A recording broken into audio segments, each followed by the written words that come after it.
तो चलिए, जैसा कि मैंने आप लोगों से कहा था कि मैं आप लोगों के लिए बहुत जल्द एक दूसरा पोस्ट डिटेल लेकर आऊँगा। इसके पहले मैंने आप लोगों को बताया कि कैसे इनकम टैक्स इंस्पेक्टर बनते हैं। उसके पहले जो है मैंने बताया था कि आपको एएसओ इन एमईओ कैसे जो है वो विदेश मंत्रालय में आप असिस्टेंट सेक्शन ऑफिसर कैसे बनते हो। और आज मैं आपको बताने वाला हूं कि आप असिस्टेंट इन्फोर्समेंट ऑफिसर यानी ईडी में कैसे डायरेक्ट एंट्री पा सकते हैं। ठीक, तो जल्दी से मेरी आप सभी से आग्रह है और विनती है और रिक्वेस्ट है कि आप सभी जहां जहां पर हो सके दोस्तों वहां वहां पर इस वीडियो को शेयर कर दीजिए, क्योंकि बहुत ही वैल्यूएबल बात मैं आप लोगों को बताने वाला हूं, एक ऐसी बात जिसकी सच में काफ़ी वैल्यू है और आप सभी जो है इसका इंतज़ार कर रहे थे। ठीक है, जी हाँ बिल्कुल। तो वीडियो को जल्दी से 1000+ लाइक कर दीजिए और उसके बाद सेशन को भी हर जगह पर शेयर कर दीजिए। तो देखो, ईडी ईडी यानी इन्फोर्समेंट डायरेक्टरेट। बहुत बच्चों के मन में होता है कि सर ये ईडी पहली बार सुन रहे हैं, ईडी है क्या। ठीक है, हमने सीबीआई सुना है, हमने इनकम टैक्स इंस्पेक्टर सुना है, लेकिन ये ईडी क्या है। तो देखो यार, सिंपल सी भाषा में अगर हम बात करें तो ईडी एक ऐसी एजेंसी हो गई जो बड़े बड़े मनी लॉन्ड्रिंग केसेस में जो है वो रेड डालती हैं। जैसे इनकम टैक्स के जो डिपार्टमेंट हो गए वो छोटे छोटे केसेस में रेड्स डालते हैं, लेकिन जो ईडी है, इन्फोर्समेंट डायरेक्ट है, वो सीधा बड़े लोगों पर रेड डालते हैं। जैसे बड़े पॉलिटिशियंस हो गए, जैसे हमारे जो दाऊद हो गए। ठीक है, दाऊद जो है वो कौन है, डॉन, जो यहाँ से इंडिया के भाग गए कहीं और पे। तो इनके भाई पे, इनके सिस्टर्स पे या बड़े बड़े पॉलिटिशियंस पे जो रेड डलता है वो ईडी का डलता है। एक एक बात हम इस वीडियो में जानने वाले हैं कि ईडी के लिए आपकी एलिजिबिलिटी क्या होनी चाहिए, किस एग्जाम को देंगे तो आप जो है असिस्टेंट इन्फोर्समेंट ऑफिसर बनेंगे। इसके अलावा यहाँ पर एज लिमिट क्या होगी, पावर क्या होगी, क्या आपको सोशल स्टेटस मिलेगा या नहीं मिलेगा, कितने घंटे आपको काम करने होंगे, पोस्टिंग कहाँ कहाँ पर होगी, सैलरी कितनी होगी। पैसा देख रहे हो, बिल्कुल पैसे की बारिश होने वाली है। तो जल्दी से वीडियो को दोस्तों हर जगह पर शेयर कर दो। ठीक है, बहुत ही वैल्यूएबल बात आप लोग जानने वाले हैं। सबसे पहले बात करते हैं एग्जाम्स के बारे में कि किस एग्जाम के थ्रू सिलेक्शन होगा। फिर उसके बाद हम इस वीडियो में बात करेंगे पावर, फिर बात करेंगे एलिजिबिलिटी, वर्क प्रोफाइल और सैलरी। एक एक पॉइंट पे जानेंगे। तो जैसा कि आप यहाँ पर देख पा रहे हैं एग्जाम के संबंधित, तो एग्जाम देखिए यहाँ पर किस एग्जाम के थ्रू आप ईडी में डायरेक्ट सेलेक्टेड होते हैं। तो अगर आप एसएससी सीजीएल का पेपर देते हैं तो वहां से आप ईडी में सेलेक्ट हो सकते हैं। दो बातें लिखी गई है कि इन्फोर्समेंट डायरेक्टरेट में ऑफिसर्स को दो तरीके से नियुक्त किया जाता है। पहला हो गया कि डायरेक्ट एसएससी सीजीएल के माध्यम से, और नहीं तो दूसरा हो गया अलग अलग डिपार्टमेंट के डेप्यूटेशन की वजह से। जैसे मानो कोई कस्टम में है, एक्साइज में है, या फिर इनकम टैक्स में है, सीबीआई में है, तो वहां से डायरेक्ट ईडी में उन्हें डेप्यूट कर दिया जाता है। ठीक है, ईडी बिल्कुल वहां से डायरेक्ट डेप्यूट कर दिया जाता है। ईडी की बात करें यहां पर कि सर ईडी का काम क्या है, तो एक ही लाइन मैंने लिखी है सिंपल सा कि ED deals with the cases which involve huge amount of money and powerful peoples. यानी जो मनी लॉन्ड्रिंग होते हैं और बड़े लेवल पर होते हैं और बड़े बड़े लोगों के बीच में होते हैं मनी लॉन्ड्रिंग। किसी ने हवाला के थ्रू पैसे किसी और कंट्री में भेजा जो गलत तरीके से था, जहां पर टैक्स को चोरी करने की कोशिश की गई थी, तो वहां पर भैया सीधे जो ईडी है वो धमक जाता है। ठीक, बात करते हैं एसएससी सीजीएल के पेपर से अगर रिक्रूट होता है तो अगर हमें जो है असिस्टेंट बनना है ईडी में तो हम कैसे बनेंगे। तो देखो, सीजीएल का जो पेपर होता है उसमें होते हैं टीयर 1 जो होता है प्री, जिसमें आपको 4 पेपर देना होता है, इंग्लिश, मैथ, रीजनिंग और जीएस। सभी के सभी 50-50 नंबर के होते हैं। सवाल 25-25-25-25 पूछे जाते हैं। 1 घंटे का समय होता है। 60 मिनट के अंदर आपको 100 सवाल सॉल्व करने होते हैं। और यहाँ पर जो इसकी कट ऑफ जाती है, अगर हम अप्रोक्सीमेट बात करें जनरल की कट ऑफ को लेकर, तो 130-140 के बीच में कट ऑफ रहते हैं। इसमें अगर आप 170-180+ स्कोर कर रहे हैं तो आप ईडी के पोस्ट के लिए एलिजिबल होंगे। क्यों? क्योंकि आगे भी आपको उसी तरीके से स्कोर करना पड़ेगा। ऐसा नहीं है कि 170 ही वाले एलिजिबल होंगे, 140-150 वाले नहीं हो सकते हैं, ऐसा नहीं है। बट शुरू से जिसका लीड जितना ज्यादा होता है उसको जो है उतना ज्यादा बेनिफिट मिलता है एट द एंड चल के। अगर आप कट ऑफ की बात करेंगे तो कट ऑफ मैंने इसीलिए यहाँ पर नहीं दिखाया कि ईडी का कट ऑफ 2013 में कितना गया, 14 में कितना गया, क्योंकि कट ऑफ में बहुत ज्यादा वेरिएशंस हैं। जब से नॉर्मलाइजेशन हमारा आया है उसके बाद से एक ही ऐसा पेपर हुआ जिसमें फाइनल रिजल्ट अब तक एसएससी ने दिया है, वो है 2018। और 2018 के बिहाफ पे हम जज नहीं कर सकते कि 2019 में कितनी कट ऑफ जाएगी। इस वजह से मैं हमेशा एक ही बात बोलूंगा कि आप जितना मैक्सिमम स्कोर लेकर चल सकते हैं अपने प्री में और अपने मेंस में, आप उतना मैक्सिमम स्कोर करिए ताकि आप जो है यहाँ पर ईडी के लिए नियुक्त हो सकें। ठीक, इसके बाद बात करते हैं यहाँ पर, तो जो टाइपिंग का टेस्ट होता है या कोई फिजिकल टेस्ट होता है तो उसकी कोई भी आवश्यकता हमें नहीं होती है। टाइपिंग टेस्ट मैंडेटरी नहीं है ईडी के पोस्ट के लिए। और उसके बाद आपका डॉक्यूमेंट वेरिफिकेशन होगा और उसके बाद आपका चयन हो सकता है।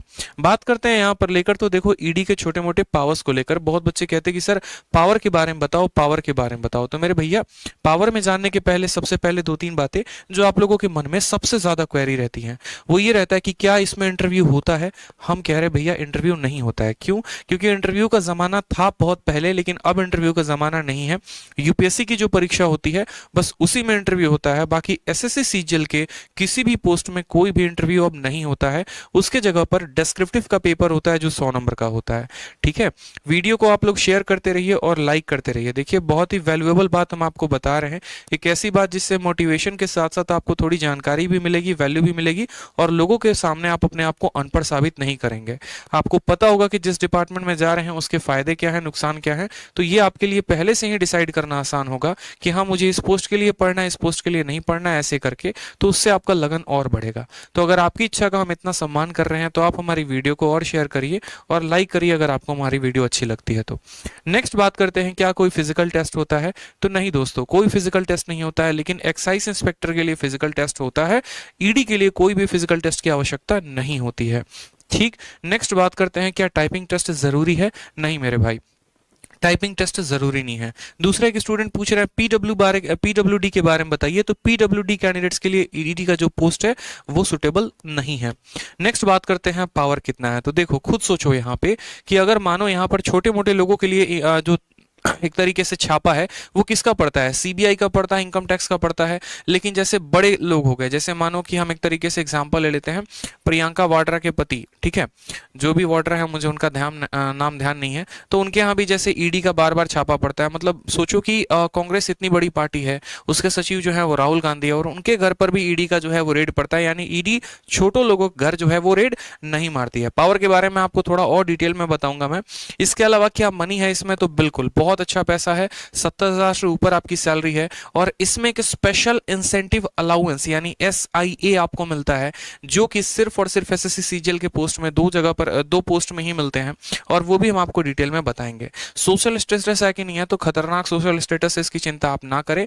ठीक, नाम सुनते ही लोग समझ जाते हैं कि हाँ भैया अगला बहुत पावरफुल बंदा है और बहुत पहुंच वाला बंदा है। इसके बाद बात करते हैं, कुछ बच्चे कह रहे हैं sir power power power power भी, हाँ बिल्कुल, रॉबर्ट वाड्रा जो भी है, ठीक है, पावर के बारे में। तो सबसे पहले मैं आपको अभी रीसेंट के आर्टिकल्स दिखा रहा हूं, ठीक है, और भी बहुत सारे आर्टिकल्स थे लेकिन अभी रीसेंट में सिर्फ 3 दिखाए। 15 फरवरी 2022 का आर्टिकल, 18 फरवरी 2022 का आर्टिकल, 4 फरवरी 2022 का आर्टिकल, ये हमारे न्यूज के हैं। इसमें अगर आप देखेंगे तो लिखा हुआ है ईडी ने रेड किया है किसके? दाऊद इब्राहिम के सिस्टर के घर के तरफ, ठीक है, घर के तरफ नहीं, घर पे, मनी लॉन्ड्रिंग के केस में। इसके अलावा ईडी ने अरेस्ट किया है किसके? उसके जेल्ड ब्रदर इकबाल कसकार को मनी लॉन्ड्रिंग के केस में। ईडी ने जो है वो अरेस्ट किया है पंजाब के सीएम के नेफ्यू के ऊपर मनी लॉन्ड्रिंग के केस में। यानी आप यहां पर देखें तो किसी भी छोटे पर्सन या छोटे पर्सनालिटी के ऊपर ईडी का रेड नहीं होता है। ईडी का रेड सीधा का सीधा बड़े लोगों के ऊपर होता है। एग्जाम्पल के तौर पर आप अभी जैकलिन फर्नांडिस का भी केस देख सकते हैं, जहां पर सीधा जो है वो ईडी के शिकंजे में आई हैं और बार बार उनको पूछताछ के लिए ईडी के दफ्तर जाना पड़ रहा है। बड़े बड़े स्टेट्स हो गए, उनके सीएम्स हो गए या अलग अलग पॉलिटिकल पार्टीज हो गए जिनके बड़े लीडर्स हो गए, ईडी का रेड सीधा उनके ऊपर पड़ता है। और ईडी का रेड अगर यूं समझ लो, ईडी का रेड पड़ा है तो कम से कम 100 करोड़, 150 करोड़, 200 करोड़ से ऊपर का मामला होगा। इसमें बच्चे पूछेंगे भी कि सर ईडी जो है वहां पर रेड जो पड़ती है वो कितने करोड़ तक किस पोस्ट के लिए जो है जाते हैं, एक एक बात हम आपको बताते चलेंगे, आप चिंता ना करो।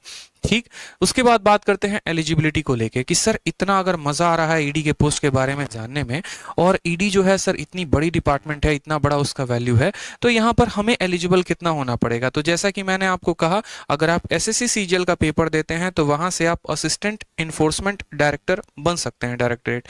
इसके लिए आपको क्या होना पड़ता है? सीजीएल के पेपर देने के लिए आपको ग्रेजुएट होना पड़ता है। तो यानी हम यूं कह सकते हैं कि ईडी में अगर हमें असिस्टेंट बनना है तो हमें ग्रेजुएट होना पड़ेगा और 30 साल तक के उम्र की तरफ जो है आप यहां पर अप्लाई कर सकते हैं। इसके अलावा जो है आपको एजेस का भी फायदा मिलता है कोटा के अकॉर्डिंग। जैसे मानो कि ओबीसी को 2 साल का रिलैक्सेशन हो गया, इसी तरीके से एससी एसटी को भी रिलैक्सेशन हो गया, तो एज रिलैक्सेशन भी कोटा के अकॉर्डिंग मिलता है, तो उसकी कोई परेशानी नहीं है।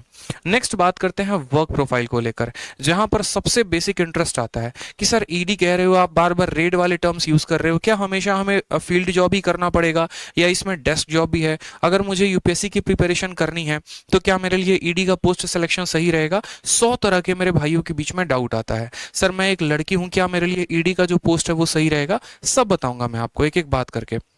समझिएगा। तो ईडी जो है वो ग्रुप बी ऑफिसर पोस्ट है। एसएससी सीजीएल में जितने भी पोस्ट होते हैं वो या तो ग्रुप बी होते हैं, नहीं तो सी होते हैं, ग्रुप ए कोई भी नहीं होता। ग्रुप ए पोस्ट जो होता है वो यूपीएससी में सीधा का सीधा होता है। ठीक है। ग्रुप बी पोस्ट की जो सैलरी होती है वो 4600 ग्रेड पे होती है। ग्रेड पे आप टर्म धीरे धीरे समझेंगे, डायरेक्ट सैलरी की यहाँ बात नहीं की जाती है, क्योंकि हमारे जो इंडिया है, ठीक है, हमारे जो गवर्नमेंट जॉब है उनमें ग्रेड पे डिसाइड होता है। उस ग्रेड पे के अकॉर्डिंग आपको एक सैलरी मिलती है, फिर उस पर अलग अलग अलाउंस मिलते हैं। ठीक, जैसे आपको हाउस रेंट अलाउंस मिल गया, डेरेंस अलाउंस, महंगाई भत्ता हो गया। वो भी अलाउंस जो होता है वो अलग अलग सिटीज पर होता है, जैसे एक्स सिटीज में अलग है, वाई सिटीज में अलग है, जेड सिटीज में अलग है। तो गवर्नमेंट पेमेंट का स्ट्रक्चर ऐसे डिसाइड करती है कि हमने तुम्हारा ग्रॉस सैलरी इतना रख दिया, उसके ऊपर एचआरए लगाया, उसके ऊपर डीए लगाया, उसके ऊपर 100 तरह की बातें लगाई, फिर उसके बाद आपका पैसा अलग अलग स्कीम्स में भी कटता है। जैसे आपके नाम से एलआईसी है, आपके नाम से जो है इंश्योरेंस है, वो कटता है। इन हैंड जो सैलरी आती है हम उसके ऊपर बात करते हैं। तो इन हैंड की जो सैलरी है वो 70,000 से ऊपर की है। बात कर रहे हैं वर्क प्रोफाइल को लेकर, तो वर्क प्रोफाइल में दो तरह का वर्क प्रोफाइल है ईडी में। या तो आप डेस्क जॉब करिए, नहीं तो आप फील्ड जॉब करिए। अगर डेस्क जॉब आप करते हैं तो इनमें क्या क्या आपको संभालना होगा, तो आपको इनमें फाइल्स हो गए और रिपोर्ट्स हो गए। फाइल्स कैसे, जैसे मानो कि ऐसा तो है नहीं अभी मुझे फोन पर खबर है, हाँ भैया चलो रॉबर्ट वाड्रा के घर पे छापा मारना है और हम निकल गए, ऐसा नहीं होता। अगर कोई भी यहाँ पर एक हिंट मिलता है या लीड मिलती है तो पहले उसके बारे में पूरी जानकारी प्राप्त की जाती है कि ये जो खबर है वो जेन्युइन है, ऑथेंटिक है या नहीं है। पूरा पेपर वर्क होता है। जिस भी पर्सन के घर जो है ईडी का रेड पड़ना होता है उसका पूरा का पूरा जो है डेटा निकाला जाता है, बैंक स्टेटमेंट निकाले जाते हैं, रिकॉर्ड्स निकाले जाते हैं, वैलिड प्रूफ होता है। यानी पहले क्या होता है, फाइल और रिपोर्ट वर्क होता है। ठीक, अलग अलग डिपार्टमेंट से कंसल्ट की जाती है, इनकम टैक्स वालों से थोड़ी सी लीड ली जाती है, सीबीआई वालों से थोड़ी सी लीड ली जाती है। इन सभी जगह से पहले लीड इकट्ठा करके पूरा पेपर वर्क करके और तब उसके बाद पहुंचते हैं फील्ड जॉब में। फील्ड जॉब में क्या होता है, तो यहाँ पर रेड भी कंडक्ट करना होता है। ईडी में एक बहुत फायदा है, जो लोग ट्रांसफर के बारे में सोचते हैं उनके लिए बहुत बहुत बहुत बेनिफिशियल जॉब है। यहाँ पर ट्रांसफर ऐसा नहीं है कि आपका जब मर्जी हुआ ऊपर से प्रेशर है और कल के कल ट्रांसफर कर दिया गया। कम से कम 3 साल तक आपको जहां भी जिस भी शहर में पोस्टिंग दी गई है वहां पर आपको 3 साल तक कोई हटा नहीं सकता है। 3 साल तक आपके ट्रांसफर हो नहीं सकते हैं। जैसे अगर यहाँ पर वर्क के लोकेशन की बात करें तो जैसे ईडी का हेडक्वार्टर कहाँ पर है, न्यू दिल्ली में है। अलग अलग इसके रीजनल ऑफिसेज हैं और जोनल ऑफिसेज भी हैं, सब जोनल ऑफिसेज भी हैं। तो इनके जो ऑफिसेज है वो काफी लिमिटेड हैं, इस वजह से यहाँ पर ट्रांसफर ज्यादा नहीं होते और जो भी ट्रांसफर होते हैं वो कम से कम 3 साल तक वैलिड रहते हैं। 3 साल तक आपको वहां से कोई हटा नहीं सकता है। नेक्स्ट बात करते हैं वर्किंग आवर्स को लेकर। बच्चे पूछते सर कितने घंटे काम करने पड़ेंगे। दोस्तों बहुत अच्छा आप लोग काम कर रहे हैं, जल्दी से 1000+ लाइव स्टूडेंट भी कर दीजिए और 1000 लाइक भी कर दीजिए, हम लोग बहुत करीब हैं। आगे जो बात बताने वाला हूं वो और इंटरेस्टिंग बात है और इंपॉर्टेंट बात है। ठीक है, तो वीडियो को like share like share like share करते रहे। यहाँ पर बड़े अच्छे तरीके से देखिए, आप बाद में इसकी पीपीटी भी डाउनलोड हमारे टेलीग्राम से कर सकते हैं और जितनी बातें मैंने लिखी हैं उनको आप पढ़ सकते हैं, समझ सकते हैं अच्छे से। तो यहाँ पर सबसे पहला बात जो मैंने कहा, यहाँ पर घंटे कितने घंटे काम करने होते हैं, तो 9 to 5 की जॉब होती है। देखो क्या होता है कि जितने मेरे भाई जो आगे तैयारी करने की सोचते हैं, सर हमें यूपीएससी की तैयारी करनी है या आगे चलकर हमें बीपीएससी की तैयारी करनी है या पीसीएस की तैयारी करनी है, स्टेट पीसीएस की, या फिर DSSS भी अदर एग्जाम्स की तैयारी करनी है, तो वो ऐसा सोचते हैं कि यार एसएससी सीजीएल से हमें एक ऐसा जॉब मिल जाए जिससे हमारा वर्क लाइफ बैलेंस बड़ा मेंटेन रहे। या अगर जॉब नहीं भी करनी है तो लड़कियां सोचती हैं कि यार हमें जो है एक कंफर्टेबल जॉब मिले कि हम 9 से 5 तक ऑफिस जाएं और 5 बजे आने के बाद हमें कोई फोन ना आए। तो ऐसा ईडी में नहीं है। ठीक है, सेंट्रल सेक्रेटेरिएट वाली जो जॉब हो गई वो शानदार है, उसमें 9 to 5 की जॉब है, सैटरडे संडे ऑफ रहता है। मिनिस्ट्री ऑफ रेलवे हो गया, उसमें 9 to 5 की जॉब रहती है, सैटरडे संडे ऑफ रहता है। लेकिन ईडी में जब तक आपको ऑफिशियल ऑफिस का वर्क दिया जा रहा है तब तक तो आप 9 से 5 तक की ड्यूटी,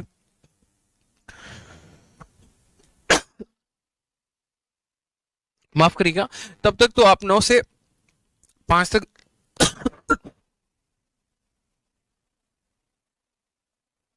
तब तक तो आप 9 से 5 तक की ड्यूटी में जाएंगे। लेकिन जैसे आपको फील्ड जॉब मिलता है, जैसे आपको ग्राउंड में रेड कंडक्ट करने के लिए जाना होता है, उस समय आपका शेड्यूल जो है वो हेक्टिक हो जाता है। हो सकता है वो रेड रात में मारने जा रहे हो सकता है वो रेड जो है आप दिन में कंडक्ट करने जा रहे हो, सैटरडे को भी हो सकता है, संडे को भी हो सकता है। तो उसमें आपको सीनियर को असिस्ट करना पड़ता है इसमें, और उसकी कोई टाइमिंग नहीं होती है। नेक्स्ट बात करते हैं ट्रांसफर को लेकर। तो ट्रांसफर के बारे में मैंने पूरा बात बताया यहाँ पे कि जनरली जो ट्रांसफर डन होते हैं वो 2 सर्कमस्टांसेस में होते हैं। अगर आपके खिलाफ कोई एलिगेशन लगा है तो उस बिहाफ पर होगा, नहीं तो अगर आप चाहते हैं तो उस बिहाफ पर होगा। लेकिन कम से कम तक 3 साल तक आप उस जगह पर पोस्टेड होंगे। ठीक है, तो नेक्स्ट बात करते हैं यहां पर सैलरी को लेकर। सैलरी के लिए काफी बच्चे एक्साइटेड हैं, काफी बच्चे जो है वो सैलरी को लेकर एक्साइटेड हैं। सैलरी के बारे में समझो, बहुत इंपॉर्टेंट बात, जैसा कि मैंने कहा यहां पर जो सैलरी होती है ना, राइट नाउ जो अभी सैलरी मिल रही है वो 70,000 प्लस मिल रहा है, मतलब 70,000 से ऊपर की तनख्वाह। ठीक है, और ये जो है इतना आपके हाथ में आएगा कट छट कर, जो कि प्रोविडेंट फंड और अलग अलग स्कीम्स होते हैं उसमें कट छट कर आपके हाथ में स्पेशली अभी 70,000 प्लस आ रहा है। ठीक, यानी अगर 3 महीने की सैलरी अगर हम काउंट करें तो 2,10,000 रुपए आराम से लाखों रुपए में खेलोगे। इसमें जो इंपॉर्टेंट पॉइंट है वो है SIA, स्पेशल इंसेंटिव अलाउंस, जो कि 20% मिलता है। और ये 20% किसका होता है, तो आपके ग्रॉस सैलरी का, जो मतलब आपका एक तरीके से रॉ सैलरी है उसका 20%, 8,980 रुपए। और ये SIA किस में मिलता है, तो special incentive allowance is only for CBI and enforcement directorate, ED। क्यों इसी दो पोस्ट में मिलता है, क्योंकि ये दो पोस्ट होते हैं थोड़े से रिस्की होते हैं। जैसे कि मैंने आपको CBI में ही बताया था कि CBI में 12 महीने की जगह पर 13 महीने की सैलरी मिलती है। ठीक, बाकी सभी जॉब्स में 12 महीने की सैलरी मिलेगी, लेकिन CBI में 13 महीने की मिलती है, और SIA भी मिलता है। उसी तरीके से आपको जो ED हो गया दोस्तों, इस ED में भी आपको जो है स्पेशल अलाउंस मिलता है, ध्यान रखेंगे। ठीक है, तो ये थोड़ा सा आपके सैलरी को और बढ़ा देता है बाकी पोस्ट की तुलना में। जैसे मुझे भी अपना पोस्ट प्रेफरेंस भरना था, तो मैंने भी अपने पोस्ट प्रेफरेंस में 3rd नंबर पर ED ही भरा था। तो ED जो होता है वो काफी अच्छा तरीके से जो है बढ़िया जॉब हो जाता है। इसके पर्क्स के बारे में बात करें कि सर क्या क्या फायदे हैं ED में जॉब करने के, क्या क्या फायदे हैं, हमें क्या क्या बेनिफिट मिल सकता है। तो advantages of SSC CGL assistant enforcement officer, यानी AEO के डेजिग्नेशन पर अगर आप लगते हैं तो इसके क्या क्या एडवांटेजेस हो सकते हैं। सबसे पहली बात, आपको बड़े बड़े शहरों में काम करने का मौका मिलेगा। क्यों, क्योंकि जो ED है वो बहुत बड़ी डिपार्टमेंट है और ये छोटे छोटे शहरों में तैनात नहीं होते। एग्जाम्पल के तौर पर जैसे बिहार का मानो चंपारण हो गया या ये सब हो गए, इन जगहों पर आपको डिप्यूटेशन नहीं मिलेगा, कुछ बड़ी सिटीज में ही मिलेगा, जैसे मुंबई हो गया, दिल्ली हो गया, कोलकाता हो गया, बैंगलोर हो गया। तो यहां पर बड़े शहरों में जो है आपको काम करने का मौका मिलता है। दूसरी बात, transfer takes place only after 3 years. चाहे आपके ऊपर एलिगेशन लगा है या फिर आपका खुद का भी इच्छा है, तो कम से कम 3 साल के बाद ही आपका ट्रांसफर किया जा सकता है। जिस जगह पर आपकी पोस्टिंग हो गई उस जगह पर आपको 3 साल तक मेंटेन रखा जाता है इस जॉब में। नेक्स्ट बात करते हैं यहां पर, तो large amount of money dealing per day. यहां पर आप 100 रुपया 200 रुपया का बात नहीं करते हो, 1,000 लाख की भी बात नहीं करते हो, सीधी जो बात होती है वो करोड़ों में होती है और कई करोड़ में होती है। 100 करोड़, 200 करोड़, 300 करोड़, इतने इतने के रेट्स के अमाउंट्स होते हैं और उनमें हम डील कर रहे होते हैं चीजों को लेकर।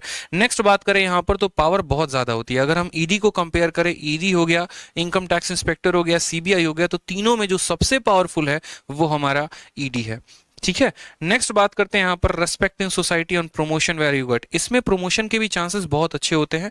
शुरू के जो प्रमोशंस होते हैं वो 3 सालों में होते हैं। एक बात यहाँ पे समझिएगा, जैसे आपके प्रमोशंस हो गए, अब प्रमोशंस में क्या क्या होता है, तो आप यहाँ सबसे निचले पोस्ट से डेप्यूट होते हैं, असिस्टेंट, सॉरी, हाँ ठीक है, असिस्टेंट डायरेक्टर नहीं, असिस्टेंट हो गए आप। ठीक है, असिस्टेंट इन्फोर्समेंट हो गए, फिर वहां से आप असिस्टेंट डायरेक्टर में जाते हैं, फिर डेप्यूटी डायरेक्टर, फिर joint director, additional director, special director और डायरेक्टरेट ऑफ इन्फोर्समेंट। यहाँ जो प्रमोशन है वो नीचे से लेके ऊपर तक है। ठीक है, पहला जो प्रमोशन होता है वो 3 सालों में होता है और उसके बाद दूसरा प्रमोशन भी 3 सालों में, लेकिन उसके बाद के जितने भी प्रमोशन हो गए वो 8 से 9 साल तक लग जाते हैं, इतना समय लगता है।